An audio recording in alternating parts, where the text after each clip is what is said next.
join you now. Sacred ground to be found. Witness to the power found. Where silence which is right. Enemies join you now. Sacred ground to be found. Witness to the power found.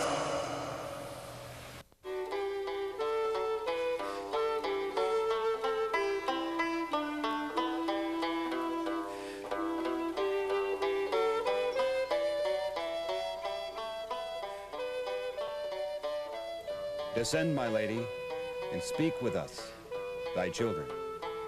I am she who watches over thee, mother of you all. Know that I rejoice that you do not forget me. Know that with my good Lord I weave the skein of life for each and every one of you. I am love and I am life. Find me and rejoice, for love is my music and laughter is my song. Witchcraft.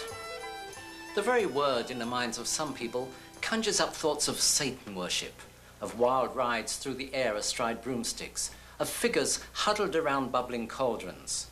Few people realize the truth that witchcraft is in fact a religion, a valid, federally recognized alternate religion with ancient roots that not only expressly forbids its followers from harming others, but does not even believe in Satan. Hello. My name is Raymond Buckland, and I would like to take you on an historical journey.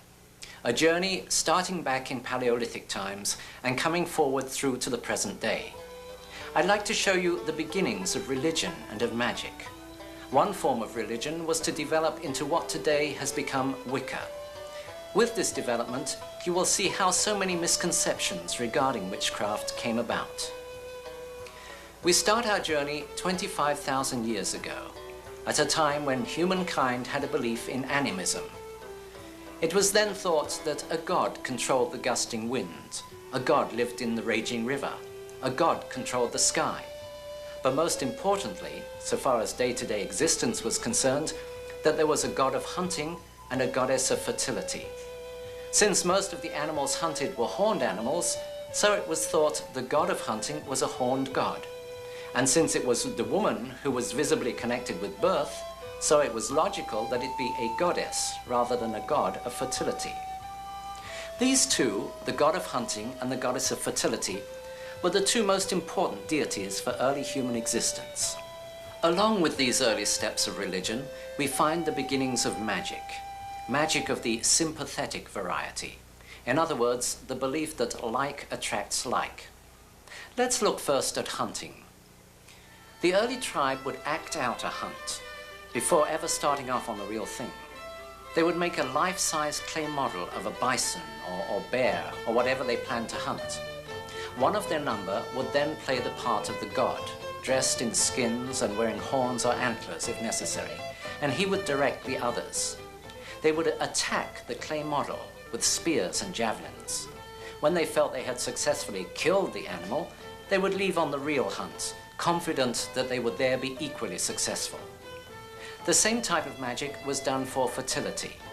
Clay models were made of animals copulating, and the tribe would also join together in an accompanying ritual. This, they felt, would ensure a plentiful supply of food and continuation of the tribe. It's interesting that this same type of magic has continued right through virtually to the present day. American Indians, until relatively recent times, performed these self-same hunting rituals to bring themselves success. The Penobscots and the Mandans are excellent examples of this. With the later development of agriculture and the resultant storing of grown food for the winter, the hunting god became less important. But the goddess's role was still valid, if not more so, since she now ruled over the fertility of the fields as well as that of humans and animals. In early figures of the goddess, original emphasis was placed on the feminine attributes, almost to the exclusion of face, arms, and legs. There were heavy, pendulous breasts, a swollen stomach as though pregnant, and enlarged genitalia. But gradually, this changed. Realism slowly came into play. In similar fashion, representations of the god changed. With the decline of the importance of the hunt, he became more a god of nature generally. As such, he was shown with a face made up of leaves, of foliage. Such figures are consequently known by the general term foliate masks, though also often referred to as Jack of the Green or Robin of the Woods. With the development of different rituals for hunting, for fertility, for seasonal needs, there also developed a priesthood, a group of men and women made up of those who seemed especially effective when playing the part of the god or goddess. As man and woman developed and spread across Asia and Europe, these early ideas of the deities were carried along. In different geographical areas, different names would be given to them, but they all stemmed from these same two original concepts of deity. The priesthood, too, developed differently in different areas. It is in Western Europe specifically that we later find the origins of what was to become what we know today as witchcraft. In early England, the ritual leaders were known as the Wicca or Witter, an Anglo-Saxon term for the wise ones. In fact, by the time of the Anglo-Saxon kings in England, the king would never think of acting on any important matter without first consulting the Witan, the Council of Wise Ones. And these community leaders did have to be wise. They were not only the priests to the people, they were also the local doctors, the lawyers, magicians, and leaders in all things. With the coming of Christianity, there was not the immediate mass conversion that is sometimes suggested. The new religion came in fairly slowly. It was, in a sense, a man-made religion and had not evolved slowly and gradually over thousands of years, as had the old religion. Up until about 1000 AD, England and most of Europe was still pretty much half and half Christian and pagan.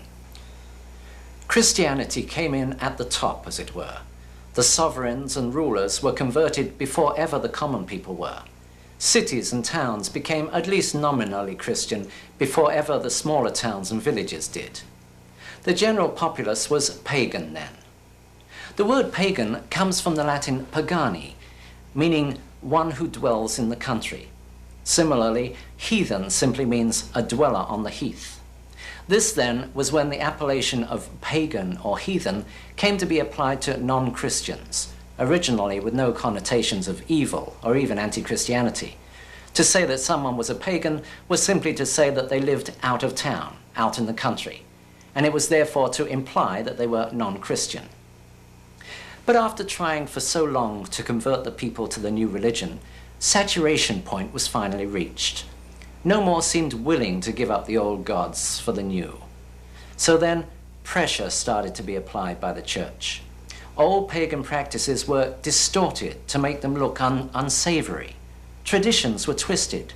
False accusations were made. For example, there was a time when the tall pointed hat was popular, was the height of fashion. But, as with all styles of dress, it eventually went out of fashion.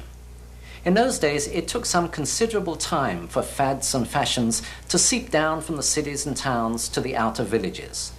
So many years after the tall hat was démodé in court circles, it was still being worn quite happily by the country people. At this time then, the pagan was depicted wearing a tall pointed hat, as much as to say, see, the old religion is out of fashion, it's behind the times. But most Jabs were far more savage than this. At certain times of the year, the villagers would all go down to the fields, carrying with them pitchforks, long poles, and broomsticks. There they would stand astride their poles, like a child on a hobby horse, and dance around the fields with them. As they danced, they would jump high in the air. They believed that in so doing, they were showing the crops how high to grow. It was simply a form of agricultural magic. The church, in trying to rid the people of their old rites, distorted this. They said, first of all, that the people were doing the ritual to blight the harvest, a ridiculous charge when you consider, because the people had to live off the crops themselves. They further said that they were not only riding their poles around the fields, but were also riding them through the air, which must obviously be the work of the devil, therefore you mustn't do it. The cauldron got into the picture about this time. It was purely a household cooking utensil, but a typical church charge against witches was that they used it for boiling up babies to obtain their fat. Along with these children were boiled all sorts of evil-sounding ingredients, such as Snakes' tongues, cat's eyes, rabbit's feet, wolf's claws, a Negro's head, and flesh and blood. Of course, there were no babies boiled. One wonders where they would have all come from anyway, and why no one missed them. As for the awesome-sounding ingredients, they were simply herbs and plants. Today, all plants have a Latin name, known and used universally. But in the old days, they were only known by somewhat picturesque local ones, names often given according to the look of the plant. Tongue of a snake was adder's tongue, or the dog-tooth violet. Cat's eye was star scabious. Rabbit's foot was field clover. Wolf's claw, lysopodium. Negro head, vegetable ivory, and flesh and blood, tormentil. There were literally hundreds of these herbs, with such colourful local names. Cow's tail, Jew's ear, devil's milk, and similar ones. So things continued for many years, with Christianity trying gradually but surely to ease out the old religion. But the old religion was tenacious. It was ingrained from generation after generation, going back thousands of years. Even some of the new religion's ministers retained much of their old pagan background. Many are the records of priests happily mixing both the old and the new until admonished by their superiors. Finally, however, the church grew impatient. It wanted Wicca dead, and it wanted Christianity to be the only religion. Pope Gregory the Great made tremendous strides by ordering the destruction of ancient temples and the smashing of so-called idols. New churches were built on the old sites so that the church could cash in on the local populace's habit of going to them. Happily, most of the stonemasons and woodcarvers available for building the new churches were themselves pagans. So, in the decorations, they incorporated figures of their own old gods. In this way, the people, although forced to attend the churches of the new religion, could still worship the gods of the old. But now the church had declared war on paganism. Anything non-Christian, no matter how morally and ethically good and worthwhile, was immediately labeled anti-Christian, and therefore to be stamped out. The god of the old religion had horns, so apparently had the Christian devil, so the two were equated by the church. As it happens, Wiccans, like virtually all pre-Christians, do not even believe in the devil. The devil, Satan, as an all-evil entity, is a purely Christian invention. There's no mention of him as such in the Bible before the New Testament. The original Old Testament Hebrew, ha-Satan, and the New Testament Greek, diablos, simply meant opponent or adversary. The idea of one all-good God, and therefore the necessary opposite, all-evil entity, was first developed by Zoroaster in Persia in the 7th century BCE. It was later picked up in Mithraism and then in Christianity. But this was a new concept, unknown to the older religions, including Wicca. As a religion in itself, albeit a perverted one, Satanism came into being in the early Middle Ages, and it came about as a protest against the harshness of the church at that time. The ordinary Christian men and women were exhorted to pray to God, yet they found they got nothing in return. The serfs' lot was hard, and they had virtually nothing to call their own. The church governed everything they could do. As an example, sexual intercourse was frowned upon even between married couples. There should be no joy from the act, and it was banned on Wednesdays, Fridays, and Sundays. It was also banned from 40 days before Christmas and a similar time before Easter, for 3 days before receiving communion, and from the time of conception to 40 days after parturition. In other words, there was a grand total of only 2 months in the year when a man and wife could have sexual relations, and even then solely for procreation. From such oppression as this, there eventually broke out a rebellion. Finding that they were getting nothing from praying to the so-called good God, some discontents decided to try the other side and pray to the devil instead. So Satanism came into being as a revolt against the church. Its adherents actually found that they got nothing from Satan either, but at least they had the satisfaction of knowing that they were going against the establishment. Satanism and witchcraft then were lumped together indiscriminately by the church. King James I of England was one of the primary offenders against Wicca at this time. He suffered a paranoia, brought on by the Earl of Bothwell's plot against him, and which Bothwell had called on the help of the Berwick witches. Such was James's paranoia that he allowed it to influence his translation of the Bible.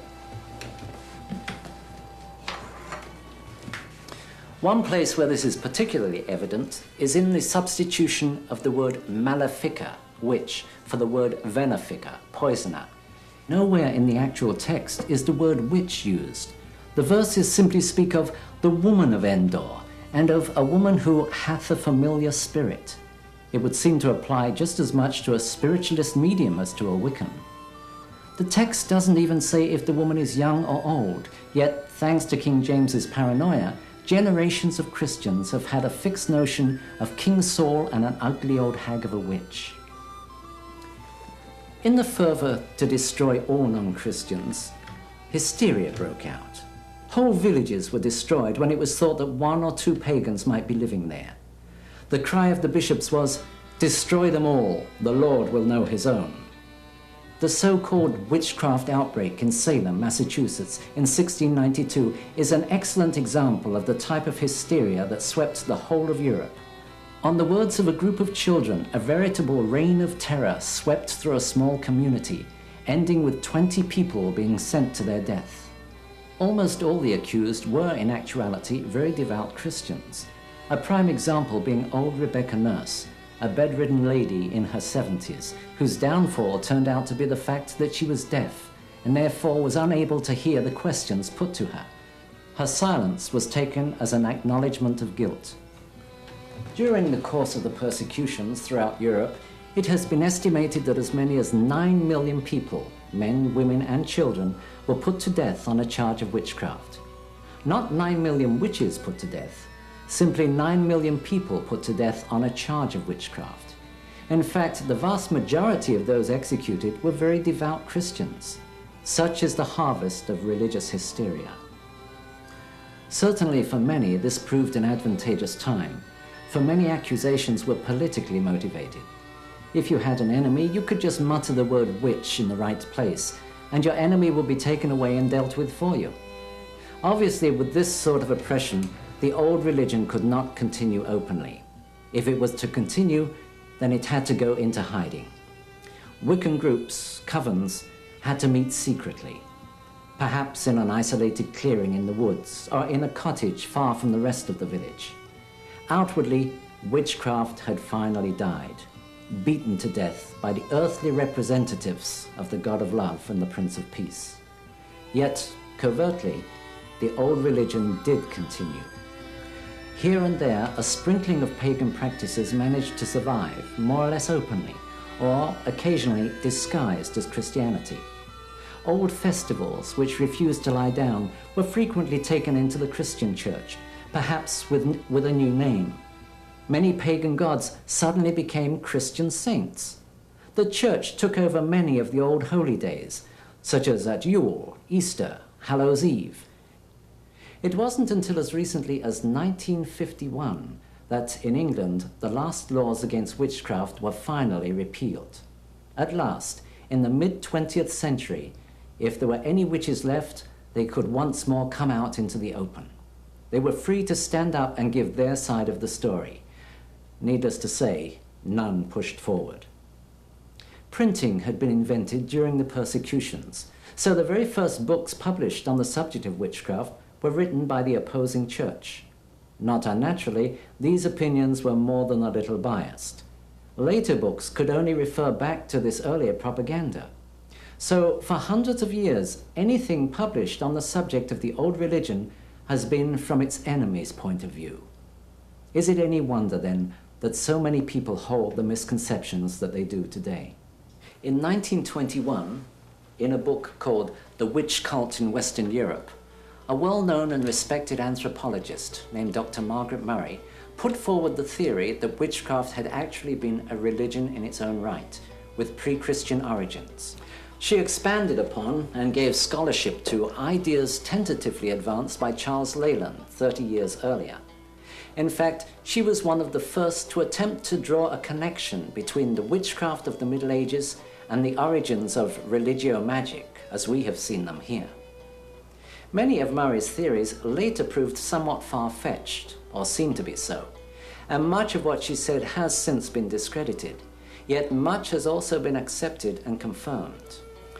In 1954, a book appeared titled Witchcraft Today. It was written by a Dr. Gerald Brousseau Gardner. In the book, Gardner said, in effect, what Margaret Murray suggested is true. Witchcraft was a religion, and in fact it still is. I know because I'm a witch. Finally, a practicing witch had come forward to give their side of the story, to start the long, hard job of restoring the balance. Gardner, after a lifetime of studying religio-magic around the world, finally retired and settled back in his native England. There, in the 1930s, he came into contact with what seemed to be one of the last surviving covens of the old religion. He was excited and delighted enough with what he found to want to run out and tell everyone how wrong they had been about witches. But he had to wait until the 1950s before he could do so. Gardner believed that the coven to which he belonged was one of the last remaining. He felt that the craft, witchcraft, really was on the edge of extinction. He was surprised and delighted when, on the publication of his book, he started to hear from many other covens across Europe, each of them in turn believing themselves to be the last alive. Gardner took over a museum of witchcraft and magic, started by Cecil Williamson on the Isle of Man in the middle of the Irish Sea. It was housed in an old mill, itself for centuries associated with the local Arbory witches. This became his headquarters, and from there he put out a second book, complementing the first, entitled The Meaning of Witchcraft. Until his death on February the 12th, 1964, Gardner was rightfully regarded as the grand old man of witchcraft, being solely responsible for igniting the flame of Wiccan revival. All present-day Wiccans owe Gardner a deep debt of gratitude, for without his pioneering work in straightening misconceptions, it's doubtful the old religion will be back where it is today. With the revelation that Wicca was not only an organized religion, but a benevolent one at that, championing love and joy, many people came to see its tenets as refreshing and eminently sensible, and very much preferable when compared to the doom and gloom of modern-day Western religions. The return of the old religion had begun. I was myself responsible for introducing Wicca, Gardner's branch of it, to the United States, having been initiated by his high priestess only the year before he died. This was a time when there was no modern witchcraft visible in this country. Initially, Gardnerian, the name given to his modified form of Celtic Wicca, was the only form of the religion available. It took many years for others to gain courage from Gardner and from his example and to stand up and be recognized. But soon it became apparent not only that the craft was alive and well, but also, as with Christianity, that there were many different forms of the old religion being practiced and therefore available to the seeker. In recent years, there has been some dispute as to whether today's Wicca is truly a direct descendant of the old religion of pre-Christianity, or whether it is a much newer, 20th century-born variety, merely claiming lineage. This is a dispute that will probably continue for generations. I think it's unimportant which it is. The main thing is that present-day witchcraft is now a full-blooded, thriving religion, filling the spiritual needs of tens of thousands of people around the world. We live in an age of reason, when people are encouraged to think and choose for themselves. This is also, supposedly, an age of religious tolerance. Hopefully, we can confirm that by seeing Wicca finally become accepted for what it is, just another religious path that leads to the same center. And what of the future of Wicca? It still has a very long way to go to be generally accepted for what it is. Let's not forget that we have centuries of propaganda to overcome. Yet overcome it we shall, of that I'm certain. It will continue to be a long uphill climb, with plenty of temporary setbacks. But so long as there are Wiccans willing to work at educating Cowans, non-witches, and willing to keep straightening out the misconceptions, then one day, I'm sure, we'll finally win back our religious freedom. There are already strong steps in that direction. The federal government recognizes Wicca as an alternate religion. it being included in Department of the Army pamphlet number 165-13, Religious Requirements and Practices of Certain Selected Groups, a Handbook for Chaplains. In many states, there are legally established Wiccan churches, accepted by the IRS as non-profit religious organizations. In various state penitentiaries, prisoners are allowed to practice Wiccan rites and to be visited by Wiccan clergy. So what are the Wiccan rites? Just what is involved in this religious practice? Let's look now at the mechanics of the old religion. What does a coven, a group of witches, do? How does a solitary witch practice? It must first be understood that Wicca is very free-flowing, without the stiff, unbending rules found in many other traditional religions. It gives far more opportunity for individual expression. There are a number of well-established traditions such as Gardnerian, Alexandrian, Saxon, Celtic, and so on.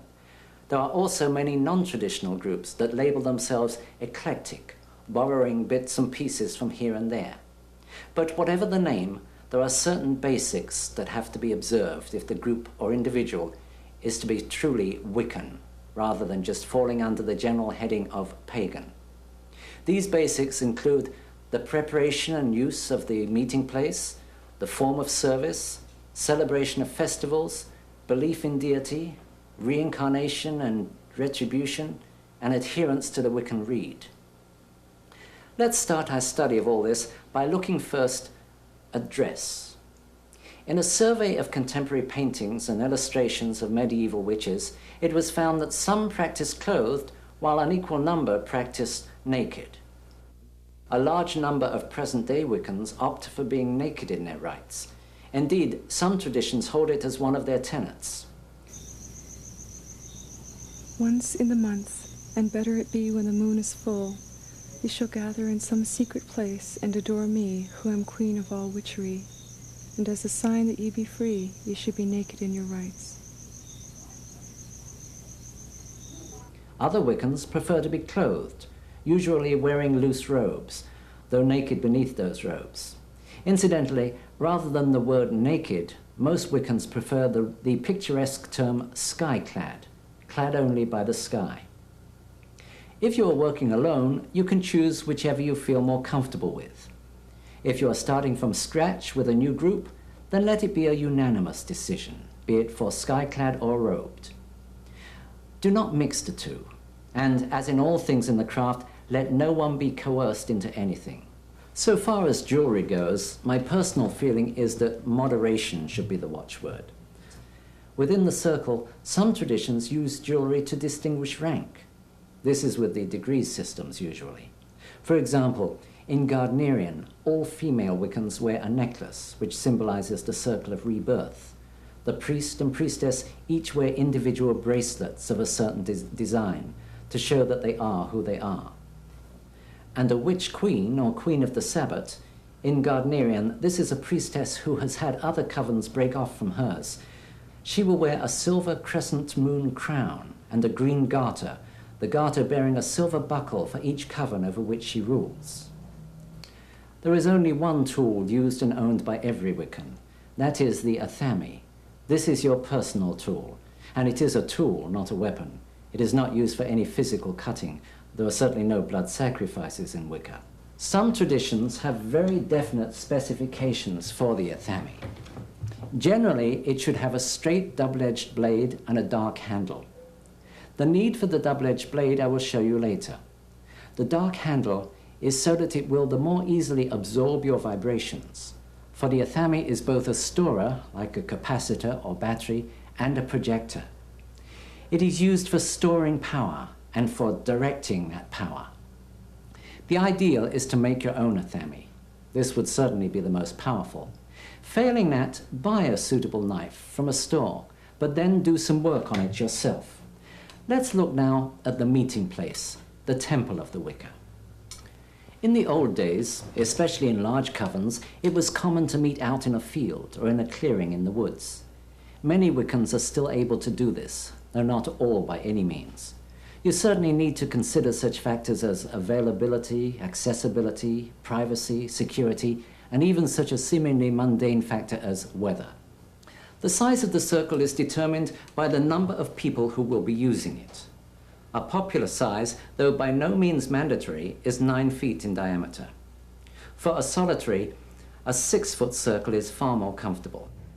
If you have a large group, don't try to squeeze them all into a small circle. Have the group take hands and stand with arms outstretched. Then a circle that will enclose them all is just the right size. In the center of the circle is the altar. No special dimensions, can be square or rectangular, though why not a better balanced round one? On the altar sit the coven tools, and again these will vary depending upon the particular tradition you follow. The 4 basics are candle, censer, water, and salt. There should also be incense. An ancient belief is that the smoke of the incense carries your prayers up to the gods. It also, of course, helps create the right atmosphere for the rituals. And thirdly, it represents the element of air. There should be a dish of salt on the altar together with a dish of water. Salt is a universal symbol for life, and as such is important in cleansing and consecration rituals. You can use any sort of dishes to hold these. Another possible coven tool is the sword. It's not essential. The athame can be used instead of it, but it is popular and suitable, particularly for the actual ritual casting of the circle, which I will deal with shortly. Some covens also use a wand. This is one of the tools which has come into the craft, as have a number of things, from ceremonial magic. It is not necessary since, again, the athame can be used for anything that one would use a wand for. Other items used by various groups for differing reasons include a pentacle, white-handled knife, and bell. As I said before, whatever you decide to use, have a good reason for using it. A group of Wiccans, as I have mentioned, is called a coven. From among these, a leader or leaders are chosen, the priest and/or priestess. In some traditions, degree systems operate. Periods of training with recognized points of advancement. It is usually necessary to reach a certain stage before it's permissible to lead the coven. In other traditions, however, the priest and/or priestess are chosen from among the members and lead it for a set period. Lead is the key word here. It is said that in a coven, all are like the spokes of a wheel. No one is either first nor last. That is how it should be. The priesthood lead the rituals. They do not rule the group. The priest represents the god of Wicca, and the priestess represents the goddess. The beginning is the whole opening ritual, setting up and consecrating the temple for the meeting. The area has been designated, the circle on the ground, the altar is set up, the coven members stand within the circle.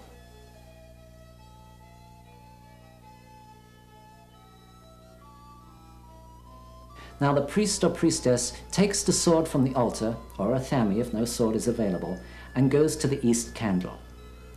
All circumambulations start and finish in the east. Generally, all movement is sunwise or deersil, seldom earthwise or widdershins, though again, this is not a hard and fast rule for all traditions. Pointing the tip of the sword blade at the line of the circle, he or she walks slowly around till arriving back at the east starting point.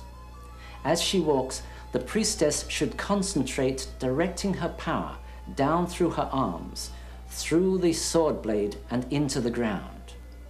The power originates from deity. It sometimes helps to imagine a beam of light coming down from the gods and entering the top of the head or the position of the third eye. Feel it filling the body, driving out all impurities. Then feel it surging down the arms and the sword and into the circle. Don't rush this part. This is the singular most important action in casting the circle and erecting the temple. This is laying the foundation from which a cone of power may be built. It is constructing a haven between the worlds, for it's said that the consecrated circle is neither in this world nor in the next. After the circle of power comes the sprinkling and censing to finalize the consecration. Returning to the altar, some of the salt is mixed in with the water. Salted water is, in effect, holy water. It is, for example, the water of Christian baptism. As salt is life, let it purify us in all ways that we may use it. Let it cleanse our bodies and spirits as we dedicate ourselves in these rites to the glory of the God and of the Goddess.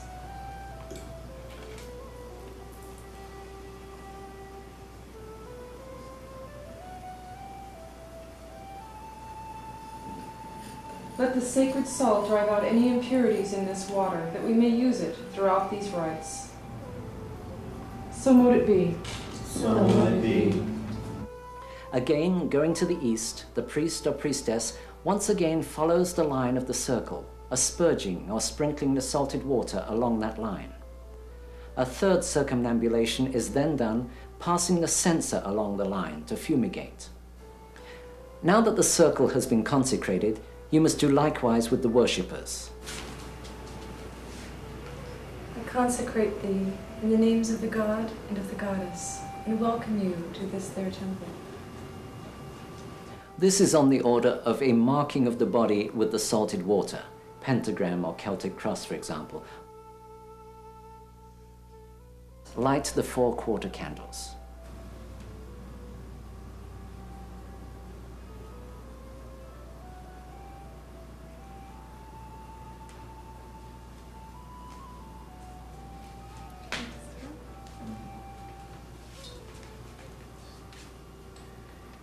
Here I bring light and air in at the east, to illuminate our temple and bring it the breath of life.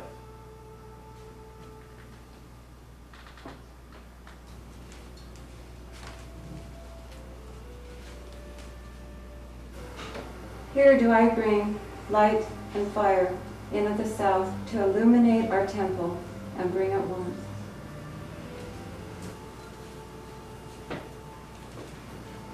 Here do I bring light and water in at the west to illuminate our temple and wash it clean.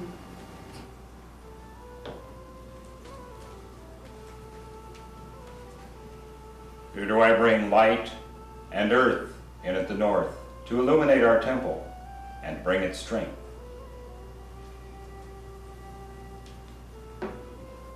At this point, many traditions, though certainly not all, acknowledge the 4 quarters, oftentimes referred to as the watchtowers of those quarters.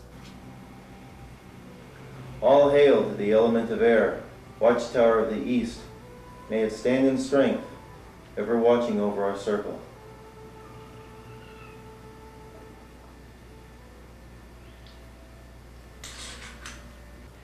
And from here, the one remaining act of the opening ceremony is the invitation to the gods. All hail the 4 quarters, and all hail the gods. We bid the Lord and Lady welcome, as they witness our rites that we hold in their honor. So mote it be. So mote it be. All hail. All hail. Please note that in the craft, the gods are invited to attend and witness the rites. They are not commanded or ordered to appear.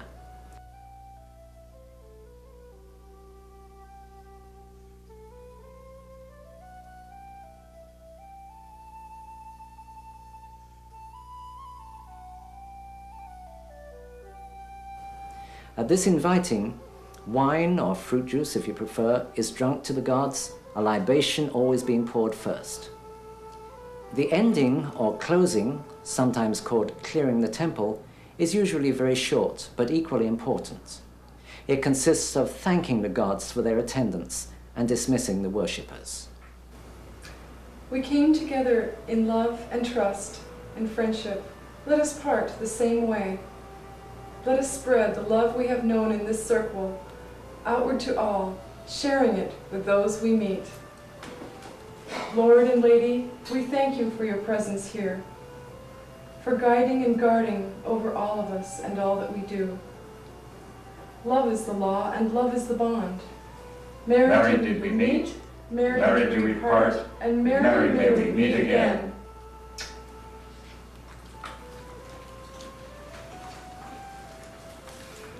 The temple is cleared.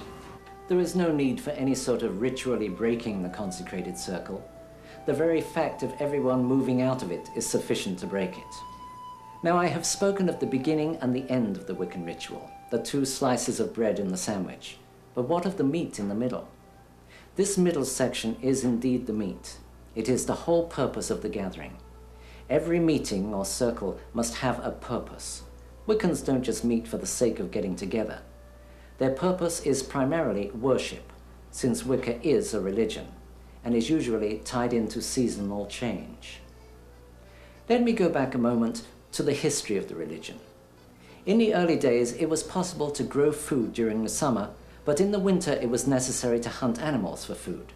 So originally, the year was pretty much broken down into 2 halves.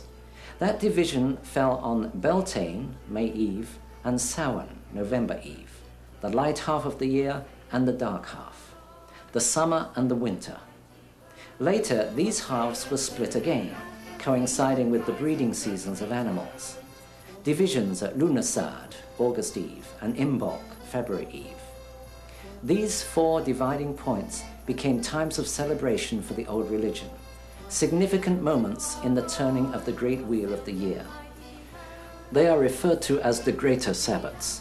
There are also 4 lesser Sabbats, the spring and autumn equinox, and the summer and winter solstice.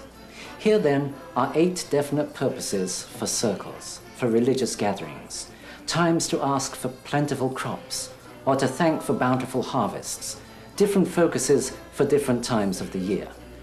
These celebrations may include singing and dancing, enactment of symbolic plays, along with prayers and litany. The meetings held between the Sabbats are called Esbats. There is always one at the full moon and usually one at the new moon. The old religion operates on both a solar and a lunar calendar.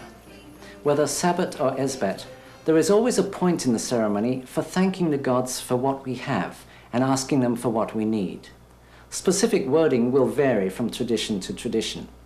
With any personal prayers, however, it's emphasized that your own words are of primary importance. Speak from your heart, no matter how inadequate you may feel these words to be. The religious rites, again whether Sabbat or Esbat, always include a segment known variously as the cakes and wine or cakes and ale.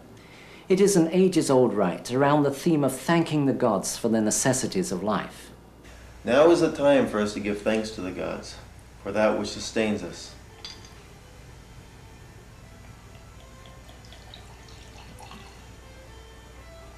So be it. Will we ever be aware of all that we owe the gods?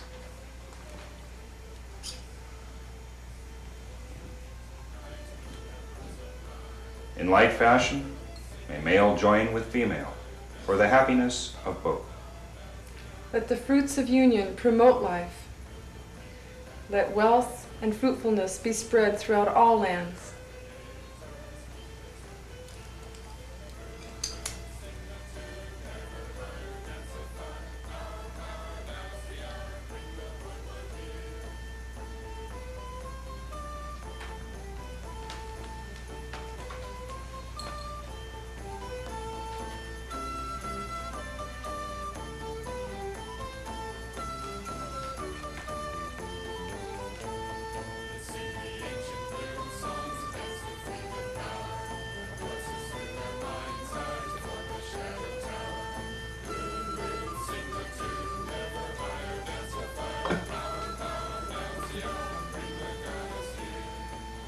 This food is the blessing of the gods to our bodies.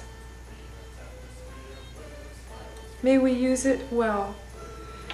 Let us partake of it freely, and as we share, let us remember that aught that we have, we share with those who have nothing.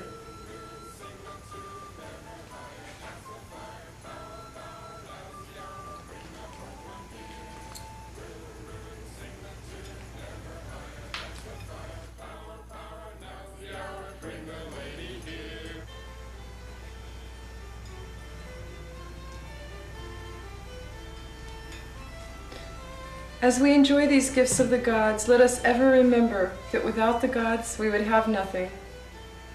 Eat, drink, be happy.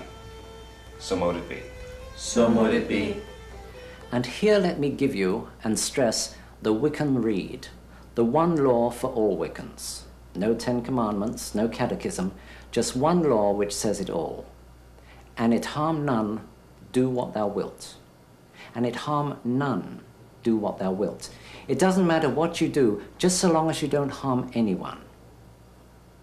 In working magic, Wiccans take the extra step of not harming anyone, but of helping people. So let me move on by coming around full circle back to the start. Now that we know all that Wiccans do, how does one become a witch? Wicca is a religion of priesthood. Every witch can be his or her own priest. This is how it's possible for solitary witches to operate. Wiccans are not born, they are made.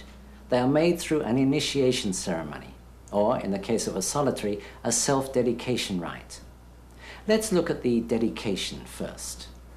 This is not something to be taken lightly. Hopefully you have read as many books as you can lay your hands on about Wicca, the good ones and the bad ones. You have researched the broad spectrum of religion to find what seems most likely to fulfill your personal needs, and you have settled on Wicca. The self-dedication will be just that, dedicating yourself to the old gods, an affirmation that henceforth this will be your way of life. The ritual should be performed during the waxing of the moon, as close to the full moon as possible. Your circle need only be about 6 feet in diameter, just room enough for you and the altar. At this stage, you need have no ritual tools, just a candle, incense, salt and water, and a small dish of anointing oil and a goblet of wine on the altar.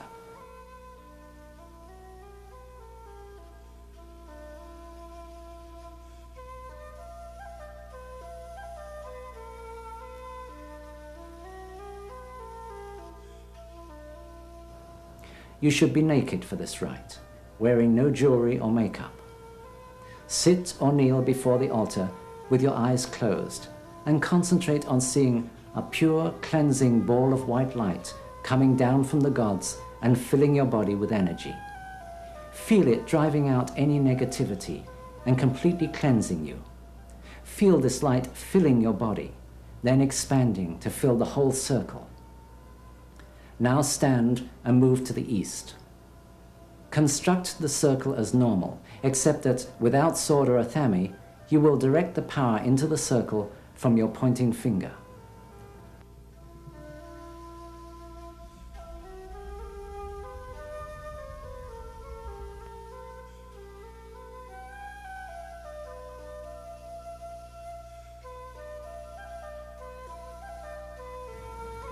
Follow through with the sprinkling and censing.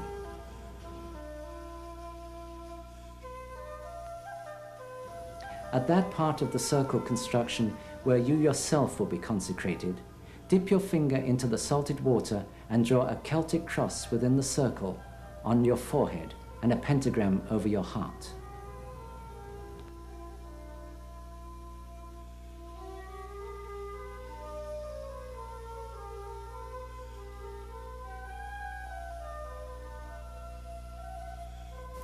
I now invite the gods to witness this rite I hold in their honor.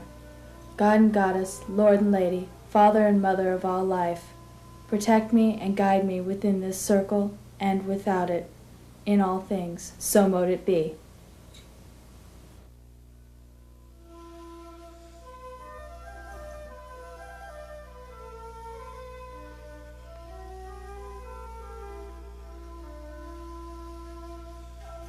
Now is the temple erected. I shall not leave it, but with good reason.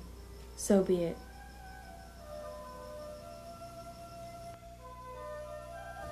Now meditate on the god and goddess, on the craft and what the old religion means to you. Then stand again. Lord and Lady, hear me now. I am here, a simple pagan holding thee in honor. Far have I journeyed, and long have I searched, seeking that which I desire above all things. I am of the trees and of the fields. I am of the woods and of the springs, the streams and the hills. I am of thee, and thee of me. Grant me that which I desire. Permit me to worship the gods and all that the gods represent. Make me a lover of life in all things.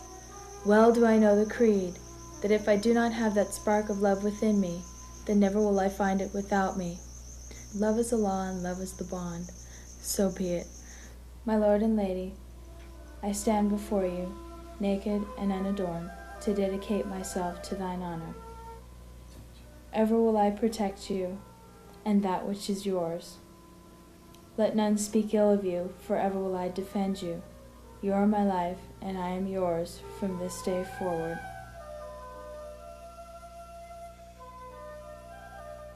I accept and will ever abide by the wicked reed, and it harm none, do what thou wilt, so be it.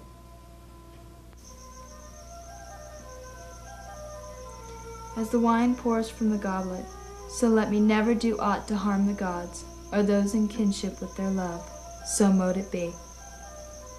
Dip your finger in the oil and again draw the Celtic cross within the circle on your forehead and the pentagram over your heart. Then touch your genitals, right breast, left breast, and genitals again, forming the sacred triangle. As the sign of my rebirth, I take unto myself a new name. Henceforth I shall be known as Rowena, for my life within the craft. So mote it be. Sit comfortably and, with eyes closed, meditate on what the craft means to you. It may well be that at this time you will receive some indication that you are in touch with the gods.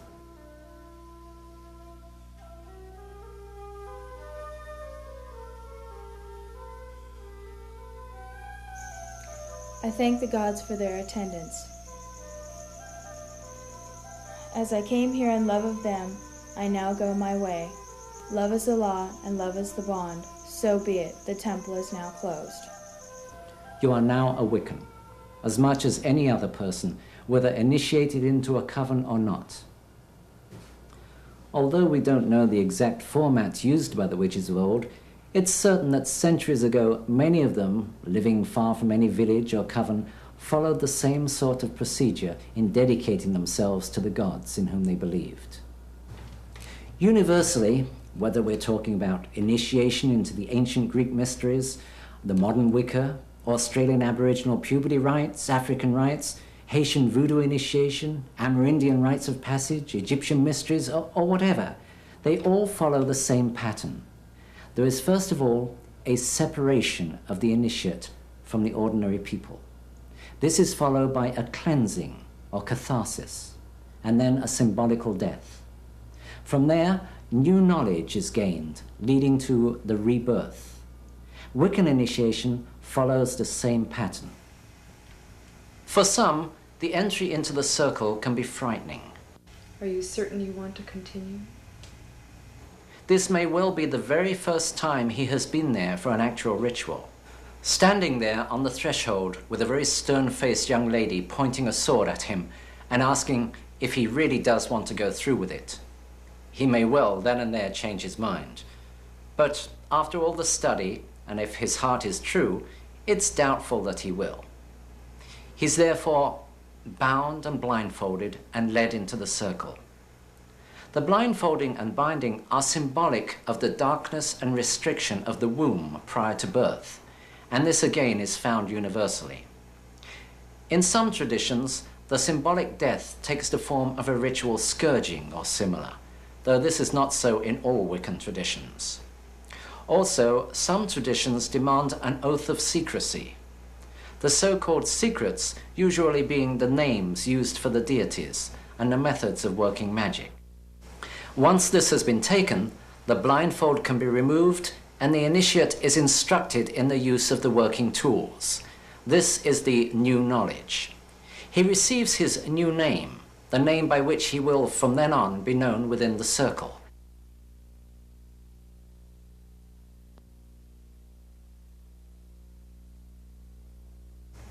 If you are starting a coven from scratch, I would suggest that those delegated as priest and priestess each do the rite of self-dedication and then perform the initiation ritual for each of the other coven members. Once again, here we find the male to female, female to male insistence. Generally speaking, the priest will initiate the women and the priestess the men. There is little more to cover in the basics of Wicca. One thing I have not dwelt upon is the Book of Shadows. This is the book containing the Wiccan rituals. I have seen some really beautifully made books with elaborate calligraphy used for the rituals. A word of caution though, don't make the writing so elaborate that no one can read it in the circle.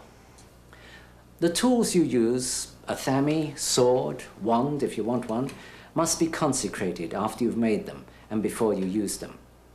This consecration need only be done once and does not apply to such things as candles, censer, goblets. It is just for the working tools. It is simply a basic sprinkling with the salted water and censing.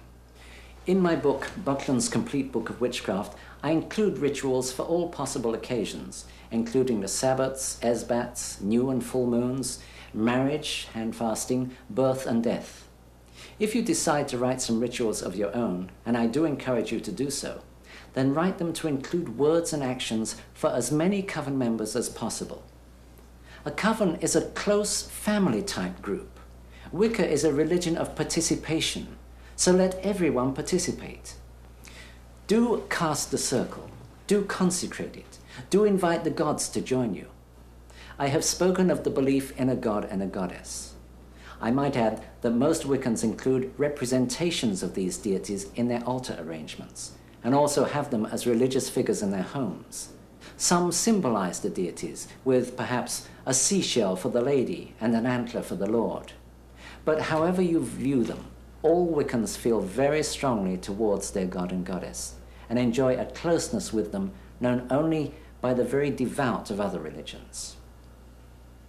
Along with this belief in the duality of deity is a belief in reincarnation. This is an ancient belief, not exclusive to Wicca, of course.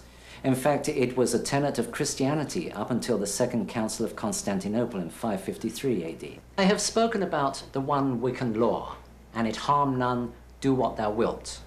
There is a corollary to this, and it is a belief in retribution in this life. Rather than waiting till we die to get our rewards and punishments, being able to put them off, we get them right here in this life, according to how we live it. And it's a threefold retribution. Do good, and you get back 3 times the good. But do harm, and that too will return threefold. So, within the Wiccan belief, there is no inducement to do harm. I hope I have been able to give you a clearer picture of Wicca through this treatment. Due to time limitations, I have only been able to touch briefly on the basics. There is, of course, far more to the old religion. I encourage you to read and to investigate. Wiccans do not proselytize, but we do want to straighten the long-held misconceptions. I hope I have managed to do a little of that here. I am Raymond Buckland. Blessed be. Round and round the circle, round we leave a rune of light and sound. Your Baragon is laid to rest, so all the year we shall be blessed. Circle round, unto the earth we're bound, the harvest time is nigh. Round and round the circle, round we leave a rune of light and sound. Your Baragon is laid to rest, so all the year we shall be blessed. Circle round, unto the earth we're bound, the harvest time is nigh. Round and round the circle, round we leave a rune of light and sound. Your Baragon is laid to rest, so all the year we shall be blessed. Circle round, unto the earth we're bound, the harvest time is nigh. Round and round the circle, round we leave a rune of light and sound. Your Baragon is laid to rest, so all the year we shall be blessed. Circle round, unto the earth we're bound, the harvest time is nigh. Round and round the circle, round we weave a rune of light and sound. Your Baragon is laid to rest, so all the year we shall be blessed. Circle round, unto the earth we're bound, the harvest time is nigh.